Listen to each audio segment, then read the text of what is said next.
Bonjour les enfants, c'est papa. Bienvenue dans le 3e podcast de la journée. On est samedi, personne au cours. Bienvenue à la clinique les enfants.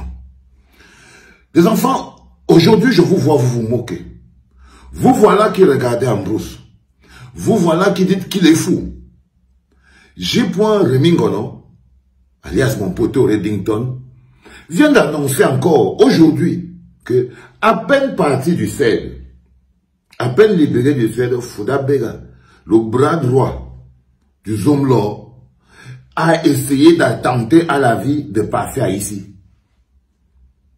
J. l'a dit aujourd'hui. Je suis allé regarder, je vous ai vu en train de rire.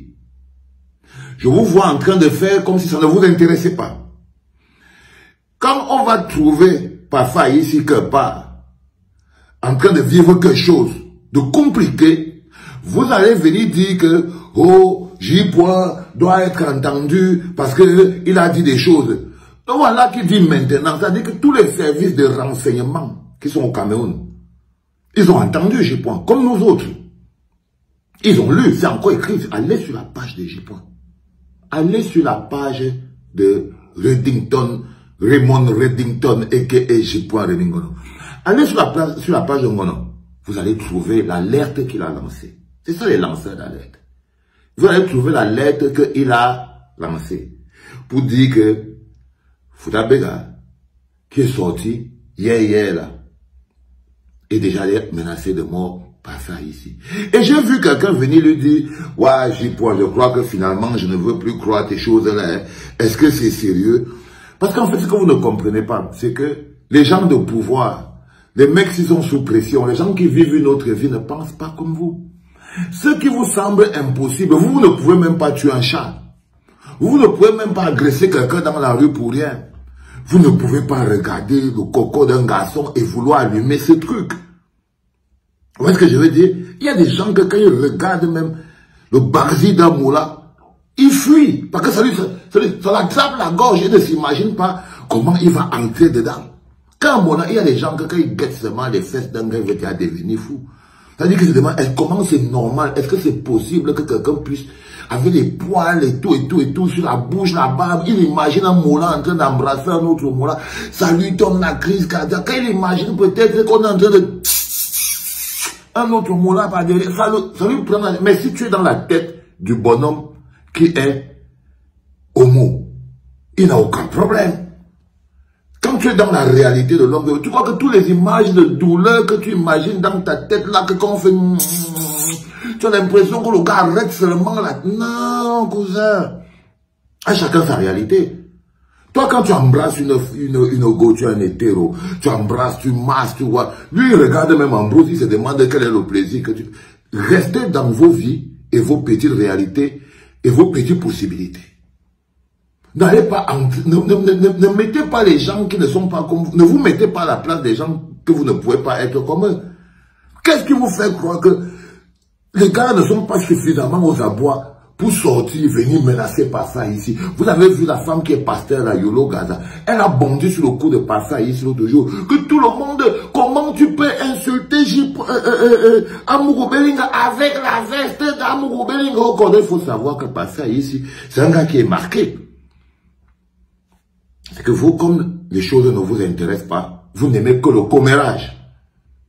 Vous ne voulez arriver qu'à l'heure du commérage. Donc, il y a suffisamment d'éléments qui prouvent quand même que Parfait ici a travaillé. Il est devenu le sac de modérateur. Bonita de mes couilles. Le sac de modérateur, il travaillait à Vision 4. Il était un dinosaure de l'information. Ne perdez pas ça de vue. Parfait ici, c'est pas quelqu'un qui marchait dans la rue, on ne savait pas de quoi il s'agit, et on va dire que non, il va dire quelque chose. Parfait ici a un passif avec Vision 4. Parfait ici a même jubilé avec nous. Il a sauté avec nous quand on a arrêté les hommes là. C'est ça qui avait fait sortir la prophétesse. La prophétesse Yolo Gaza. C'est ça qui l'avait fait sortir. Parce que Parfait ici avait dit que chacun a son tour chez le coiffeur.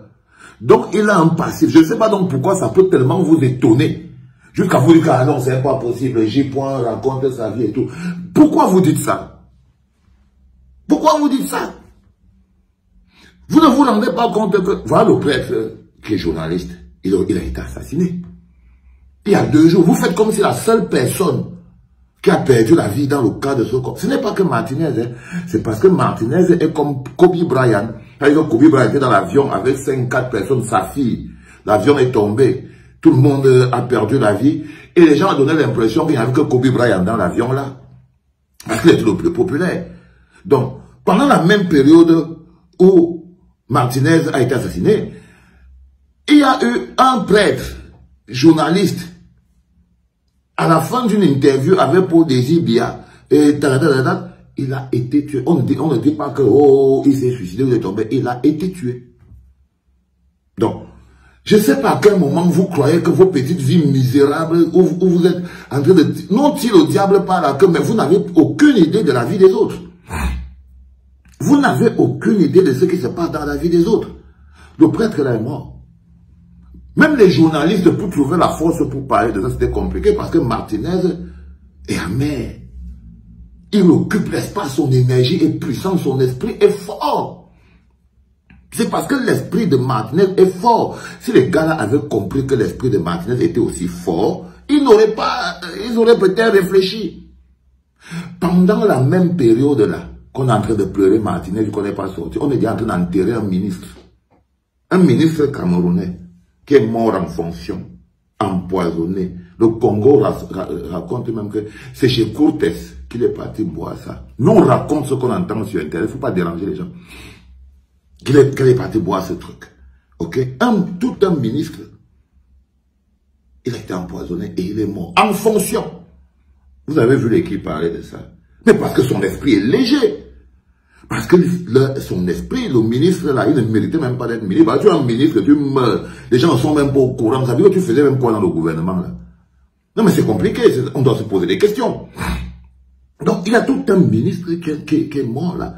Mais son deuil n'a pas réussi à venir même démobiler, même égratigner le deuil de Martinez. Parce que Martinez était un gros morceau de viande manguissa, de la lait qui est amère à manger. Vous savez, nous, de la lait qui est, on a des viandes et des viandes de nous dans la lait qui est. Il y a les gars de la lait qui est que si tu bouffes ça, frère, tu peux avoir mal au ventre jusqu'à ta famille à la 4e génération. Il y a des gars dans la lait qui est que, regardez un peu comme, regarde, un gars comme moi, tu fais comment avec ça? Tu fais comment avec ça? Tu manges ça jusqu'à combien? Ça te bouche jusqu'à oh là là. Donc, Martinez était un imbum, comme on dit chez nous. Imbum. Pas des conneries qu'on dit que les hommes là, c'est un léger. C'est un léger. Martinez était un imbum. C'est-à-dire que, l'imbum, on dit ça en étonne. Donc, quand ils ont mangé la viande de l'imbum, tout le reste là a disparu. Tout le reste ne trouve pas sa force. Donc, je ne veux pas m'éloigner, je veux revenir encore. Donc, pour vous expliquer que vous faites comme si quand on lance la lettre sur quelque chose, vous commencez à dire ce n'est pas possible. Je ne comprends pas. Je ne comprends pas. Et puis quand on va retrouver perfecto, le sac de modérateur, que part, quand le sac de modérateur va écrire que je suis pourchassé, vous allez rire. Et quand on va trouver le corps du sac du modérateur quelque part et tout, vous n'allez pas dire que, que vous allez commencer à aller dire que Zoro doit vous expliquer comment il savait. Vous allez commencer à dire à Zoro que Zoro doit vous expliquer comment il savait. Mais, vous savez maintenant, vous aussi. Et que le plus important, c'est de savoir comment Zoro savait. Le plus important, c'est de mettre un cordon de sécurité autour de Perfecto, le sac de modérateur. Ah, les gars, mais le plus important, c'est de mettre un cordon de sécurité, alerter les services de renseignement, alerter les services de sécurité, alerter tout le monde que le bonhomme là, il avait dit que Martinez Zogo va être tué et Martinez Zogo va être tué. Donc on ne peut pas faire comme si on prend sa parole à la légère. Vous ne pouvez pas dire ah, c'est ce que Reddington dit. Vous ne pouvez pas dire ah. Vous pouvez dire ah, c'est ce que Valsero dit, mais vous ne pouvez pas dire ah. Parce que les preuves sont là, on a déjà vécu le scénario. Là. Voilà le même film qui est encore en train de commencer. Voilà le même film qui est encore en train de commencer. Reddington, J'ai point, il dit, clair, c'est aujourd'hui qu'il a dit, allez sur son mur, que Fouda Bega est sorti, et qu'à l'heure actuelle, il a déjà commencé à attenter à la vie de Parfait ici. Au lieu de dire non, ce n'est pas possible d'appeler au moins Parfait ici. Demandez à Parfait ici de quoi il s'agit. Est-ce qu'il est concerné? Est-ce qu'il comprend? Est-ce qu'il sait ce qui se passe? Essayons d'aller lui poser des questions. Vous les journalistes, faites quelque chose. Parce que voilà une dénonciation qui a été claire. Il y a un nom qui a été donné, le nom de la victime. Et un deuxième nom qui a été donné, c'est le nom de celui du bourreau. C'est-à-dire que la victime, c'est pas ça ici. Le bourreau, c'est Fouda Bega. Vous avez toutes les informations. Moi aussi, j'ai prêché Reddington. Moi aussi, j'ai prêché Reddington.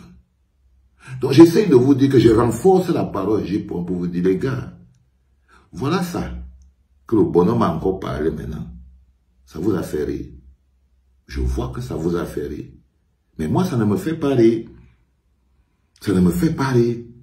Parce que on n'a même pas encore fini avec le cas Martinez. Vous n'allez pas venir faire comme si vous n'êtes pas au courant. Laissez-nous finir avec le cas Martinez. On a un gros morceau qu'on doit prendre et aller déposer en toute sécurité à Kondengue.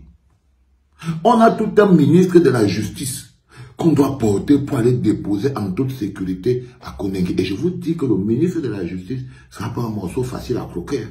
On est parti pour un fighting. Sérieux, mais on va gagner. Mais il faut savoir qu'on va sortir de là épuisé. On va gagner, on va le déposer à Kondengue, ne vous inquiétez pas. On va déposer le ministre de la Justice à Kondengue. Mais je vous dis que ça va être une bataille très compliquée. C'est pour ça que je vous demande encore, est-ce que vous avez signé à la pétition? Ceux qui n'ont pas encore signé la pétition, je vous en prie. La bataille pour déposer le ministre Laurent à Kondengue a commencé depuis. Jouez votre rôle en ce moment. On est autour de 10 000 signatures. Okay, je ne sais pas combien, on est autour de là. La journée d'aujourd'hui, si Dormont avait 20 000 signatures. Dormont avait 20 000 signatures. N'écoutez pas le blabla que les gens vous racontent. Ce que nous faisons là, ça va être... Vous allez entendre bientôt que dans toute la presse internationale, qu'une pétition demandant la démission du ministre fait 2 millions de signataires demandant. Vous allez entendre ça même sur CNN. Vous allez entendre ça même sur CNN. Qu'une pétition demandant la démission et la mise à la disposition de la justice du ministre de la Justice camerounais, Laurent Esso, remporte 2 millions de signatures. Les enfants, ça s'appelle la victoire de la démocratie. Ça veut dire que les gars ne peuvent plus faire comme s'ils vont encore nous ignorer. Et on va aller le déposer à Kondengue, on vient encore porter l'autre. On est en train de faire des allers-retours dehors. On prend, on dépose. Là, on est encore en chemin pour aller déposer à Mourou. Après, on va ramasser, on va les déposer. Et c'est des combats qu'on doit commencer avec énergie. Et on n'est qu'au début. Donc, si vous croyez qu'on va laisser toute l'énergie et toute la force sur le petit cas à Mourou, vous vous trompez. Hein? Ça, c'est le plus facile. Amougou, c'est le maillon faible de la chaîne que nous venons d'attraper. Hein? Amougou, c'est le maillon faible de la chaîne que nous venons d'attraper.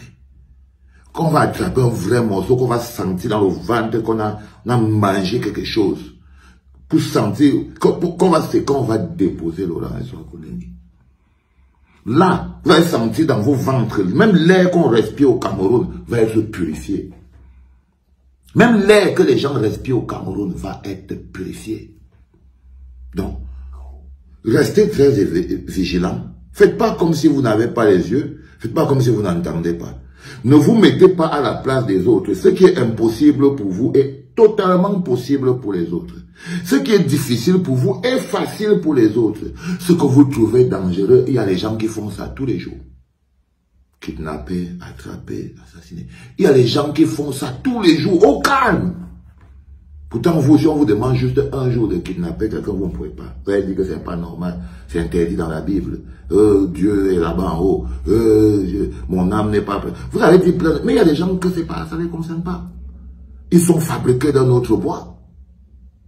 Ils sont fabriqués dans notre boîte. Donc, venir faire l'aura sur la lettre que vient de lancer J. sur l'histoire de Fouda Bega, et pas ça ici. Quand vous vous voyez venir demander à J. qui vous donne ses sources, alors que vous-même vous êtes déjà au courant, ça voudrait dire que vous êtes vraiment des malhonnêtes. Donc, perfecto, toi-même tu peux aussi parler. Te voilà. Tu peux aussi affranchir les gens et dire que dis ce qui se passe. Dis ce qui se passe. C'est important. Pour ta propre vie, pas ça ici. Sac de modérateur. Les enfants, c'est le week-end. J'espère que vous avez mis les mégas. Parce que ça va raqueter. Ça va grave. Allez, c'était le deuxième podcast de la journée des enfants. Non, c'était le troisième. Ça va vite. Hein? C'était le troisième podcast de la journée des enfants. Restez connectés. C'était papa.